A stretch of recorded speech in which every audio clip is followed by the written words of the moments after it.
Hello mga boss, kamusta po kayo?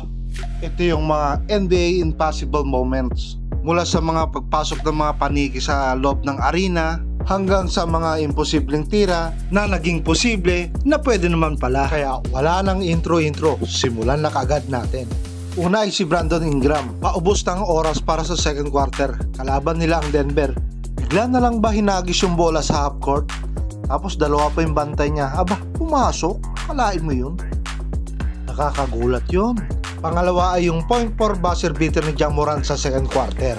Nag-inbound si Adams Apple sa kabilang court para i-alley-oop kay Ja Morant dahil paubos na yung oras. Bigla ba namang sinalo pagkalayo-layo tapos hinahagis ang bola sa ring? Aba, pumasok. Nakakagulat. Pangatlo ay si Steph Curry.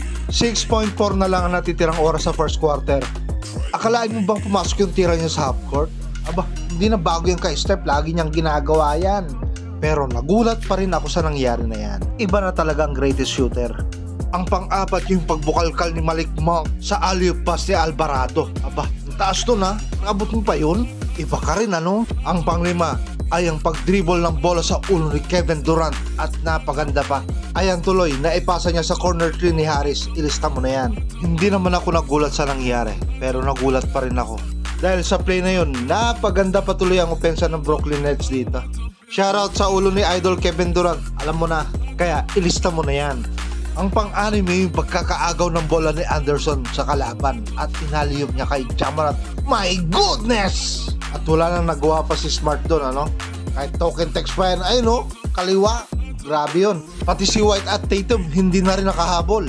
Ang pang-pito ay itong buzzer beater ni Lucas sa second quarter kontra sa Pacers. Ang ganda ng step back niya sa Cubao. Iba talaga ang Luka Magic. Ang pangwalo ay yung pagkaka-alley-oop pass ni Tyler Hero kay Butler. Kalain mo bang pumasok pa yun sa pagkakalayo-layo? Alley-oop pass ito para kay Butler pero pumasok.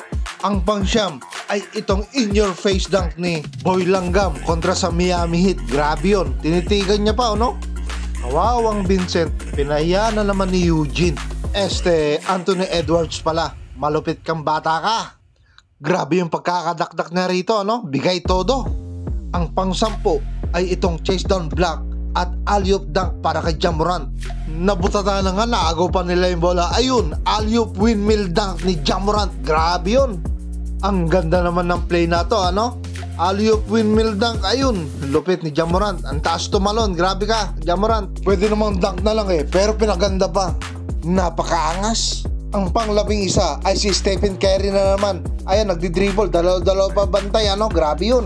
Ang lupit talaga ng step back sa kubaw ni Curry, ano? Parang hindi na bago sa kanya yun Ginagawa niya talaga yan. Ang pang-12 ay itong winning basket ni RJ Barrett. Catch and shoot sa 3. Pumasok, pre. 1.5 sa second quarter. Naipasok niya yung bola kontra sa Boston, kaya panalo sila rito. Lakas. Kaya tuwang-tuwa yung mga kampi niya sa nangyari habang yung mga fans ng Boston sad life. Ang pang-13 ay itong 360 layup ni Ja Morant. Grabe to. Iba na talaga pag mataas ang talon. Magagawa at magagawa mo ang 360 na ito. Ibang klase talaga itong si Ja Morant. Pang showtime talaga. Ang pang-14 ay si Steph Curry pa rin. Ayan, ang ganda ng depensa ni Bayless pero pumasok pa rin yung tira ni Stephen Curry sa kanto. Crucial basket ang ginawa ni Stephen Curry dito kaya nag-overtime sila dito. Pag mga crucial, ito si Stephen Curry ang kailangan. Pang-15 ay si Damian Lillard. Paubos ng shot clock, kailangan niyang itira ang 3 para tumabla ang laban kontra sa Dallas. Akala mo ba namang tumalbog na sa bakal pumasok pa rin yung bola? Swerte ba ito o shooter's bounce? Apakaangas. Ang pang-16 ay itong fast break ni Iguodala. Tumalbog din ito sa pagkakadakdak pero pumasok. Grabe naman yan. Tinawagan pa ng N1. Ang 17 ay si Giannis Antetokounmpo. Dinakdak pero pinasa sa corner. Tumira ng 3. Ilista mo na yan. Kala mo dakdak ha, pasa yun.